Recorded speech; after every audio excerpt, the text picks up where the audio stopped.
ამბობენ ყმაწვილმა დავით აღმაშენებელმა როცა თავის გამზრდელს გიორგი ჭყონდიდელს კითხა რა ვქნა საიდან დაიწყო რა გავაკეთო რას ვირჩევო ჭყონდიდელმა უპასუხა პირველ რიგში ქართველებს ღირსების გზნობა დაუბრუნე მეფეო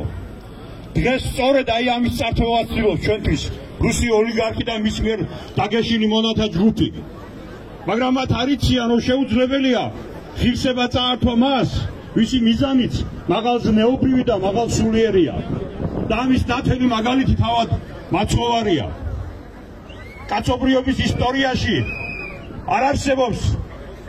ადამიანი ვინც ისე სასტიკად ისე საშინლად ცინიკურად და თავხედურად აწამეს მაგრამ განა ერთი წამით შეგიძლია წარმოვიდგინოთ ღირსება შედახული ქრისტე და თუ გონიათ რომ ჩვეულებრივ მოკტავებზე საუბრისას ბაჩხოვრის მაგალითად მოყვანა უადგილოა მაშინ დაფიქრდით შეგიძლიათ თუნდაც ერთი წამით წარმოვიდგინოთ ღირსება შედახული ქეთევან დედოფალი ცოტნე დადიანი დემეტრე თავდადებული ღირსება შედახული გიორგი ანწუხელიძე არა და არა და თუ თქვენ ფიქრობთ რომ ისინი რაღაც განსაკუთრებულები ჩვენგან გამორჩეულები იყვნენ რაღაც თავისებური განსხვავებული მისიით მოვლენილი მაშინ იცოდეთ რომ თითოეული ადამიანი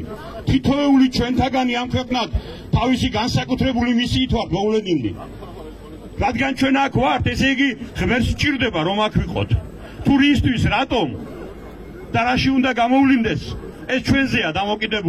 ჩვენზეა დამოკიდებული გადამწყვეტ ჟამს მოიქცევით როგორც გმირები თუ როგორც ლაჩრები ზუსტად 31 წლის წინ დეკემბრის სუსხიან და ცივ დღეებში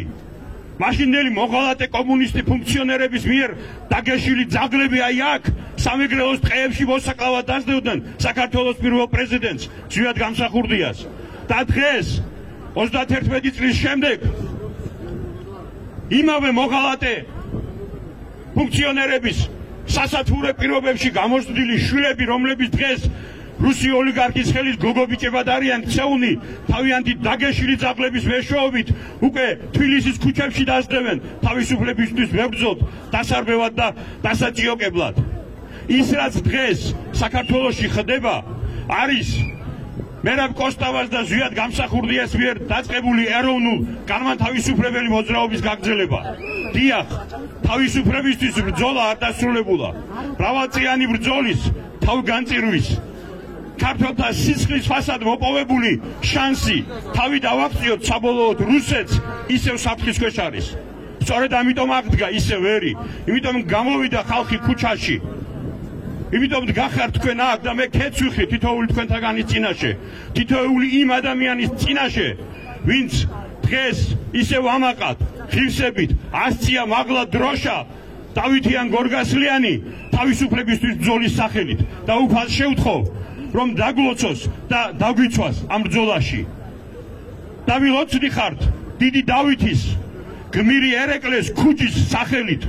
თავდადებული მეფე დემეტრეთ წმინდა თამარით და რუსთაველით და ვილოცდი ხართ ამ დიდ ბრძოლაში საქართველო და ყველა ქართველი